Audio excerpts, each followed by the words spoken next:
Josh vehemently defends himself here and his innocence in this matter, that as far as he's concerned, he's done nothing wrong, that he's taken no drugs, and he can't understand why he tested positive once at the scene of this roadside test on Friday night.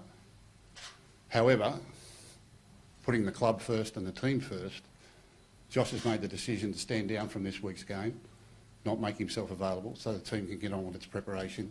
What a bizarre situation. Bulldogs marquee player Josh Addo-Carr has sensationally stood himself down after a failed roadside drug test.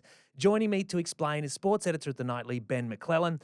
So, Ben, can you give us some background to this situation on the eve of the club's elimination final, a blockbuster game against Manly this Sunday? Canterbury's, greatly anticipated return to the final series. It's their first final in nearly a decade. So there's obviously a lot of hype around this, and this has sort of really just sucked all the oxygen out of the room in regards to their preparation. So what's happened is yesterday morning, Phil Gould, who you just heard the audio of there, the football boss at Canterbury, he put out a tweet to address rumours about Josh Addo-Carr having been involved in some sort of incident and testing positive and saying, no, Josh tested negative. He told us that. There's no story here.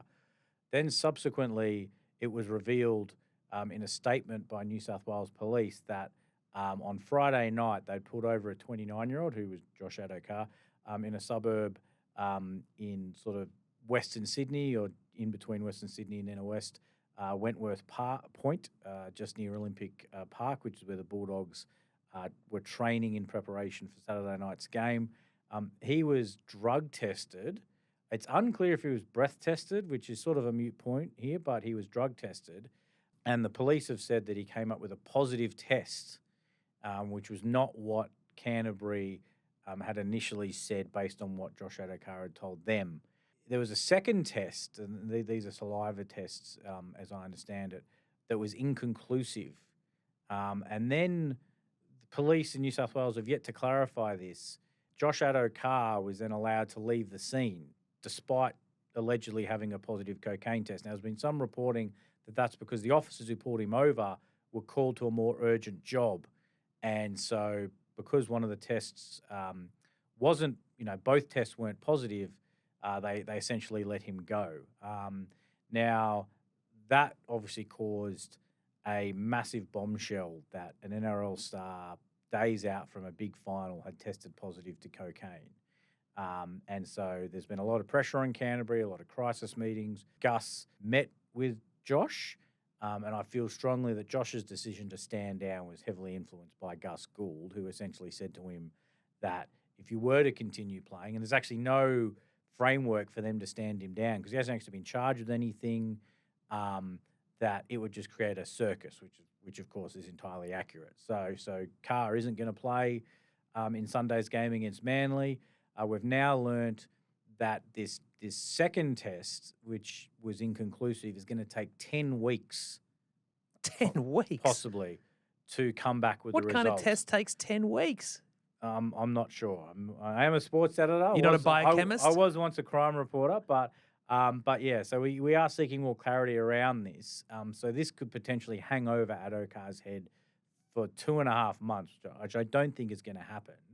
And there is, as Donald Rumsfeld once said, there's a lot of unknown unknowns in this story, but we do know some things, and that is that Josh Addo-Carr had a provisional test for cocaine, and I just want to, put in the legal disclaimer that he hasn't been charged with anything.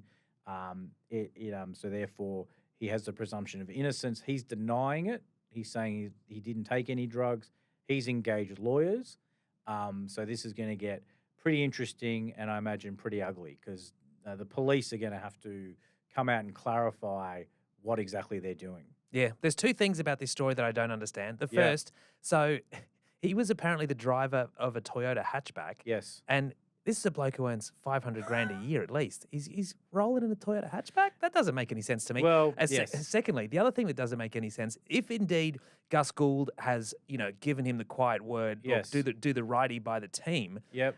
I don't know if that's such good advice because surely we've seen over and over again in rugby league that in situations like this, you circle the wagons. Mm-hmm. You know, you go, everyone's against us, and you use it as fuel, you use it as motivation. And we've seen time and time and again in these situations, teams come out swinging when they feel that the world is against them. That is a very good point, and his teammates would feel like he's been hung out to dry. So that is a very good point. I think the way Canterbury looks at it, and this is not Gus Gould's first rodeo, right? He knows how to run a football club. He's been credited with being chiefly responsible for bringing Canterbury out of the doldrums into one of their best periods of form in many, many years. Is that if they were to stick by Carr and then something was to come out on Thursday or Friday, that meant they had to not let him play, like police charged him with a drug driving offence, then that would probably create even more chaos. So by him standing down now, they bring in another player to take his spot. They know what the team's going to be.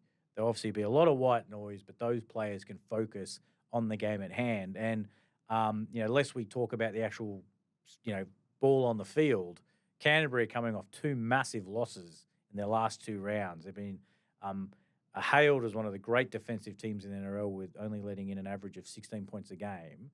That's gone completely out the window.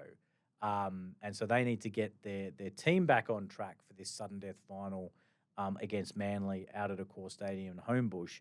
And I think rightly so, having Josh still in the team, it would just be, it is still going to be, but it would be even more so the constant story every day. Every time a Canterbury player gets up, they'd get asked about it.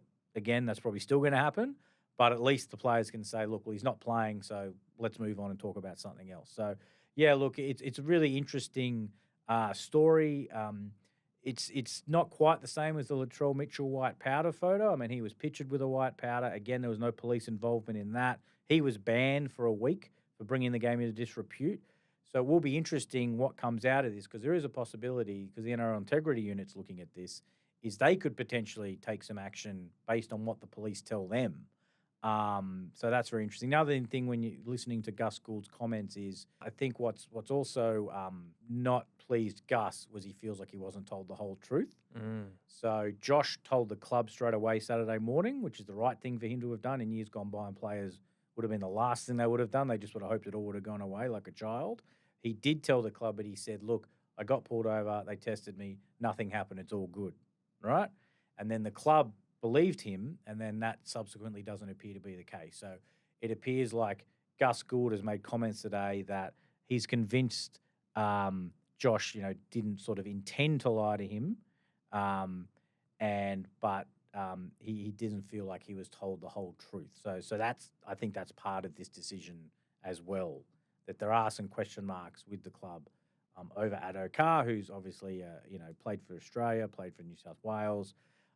He's one of the strike weapons of Canterbury, so they will sorely miss him, and they'll miss his experience because he's played in big games before, and a lot of their young squad hasn't. Yeah, well, let's revisit this decision on Monday and see what the result of this big blockbuster elimination final was. Sports editor of the Nightly, Ben McClellan, great to have you on the show. Thank you.